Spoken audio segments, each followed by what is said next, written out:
Join us now for Education Matters, a weekly look at the real people and real stories in education across North Carolina.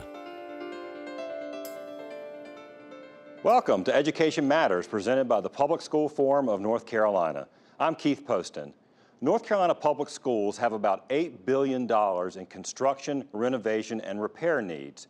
Cracked walls, outdated, inefficient heating and cooling systems, and school grounds that look a lot more like trailer parks due to the number of mobile classroom units that are all too common. And now new school building requirements are being proposed to enhance school security. How will all these important needs be funded? Today on the show, we hit the road to Rockingham County to see some of the needs ourselves and talk to the superintendent and the sheriff. Then we continue our discussion in studio by talking with a representative from the County Commission Association and another school system superintendent, all on today's show. As always, before we open with our main topic, we open with our Edlines, a quick scan of education headlines across North Carolina and the U.S. The Republican leadership of the General Assembly unveiled its 2018-2019 state budget on Monday night.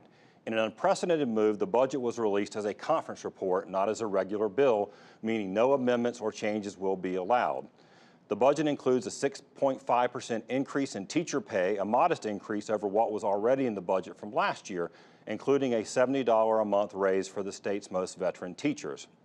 The budget also included some additional base pay for principals and a one-year extension of the hold harmless provision we discussed on last week's show to prevent principals from taking a pay cut under the new plan created last year.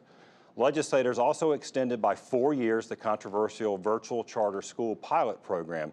These two for-profit online schools have posted dismal academic performance and high student withdrawal rates in their first 3 years. Now, on the school safety front, a number of measures were included in the budget. The Republican budget will spend $35 million next year to improve school safety, far less than the $130 million plan Democratic Governor Roy Cooper proposed. Republicans have said their plan is just a first step, and they also plan to seek more money from the federal government through Medicaid to help pay for mental health and other services.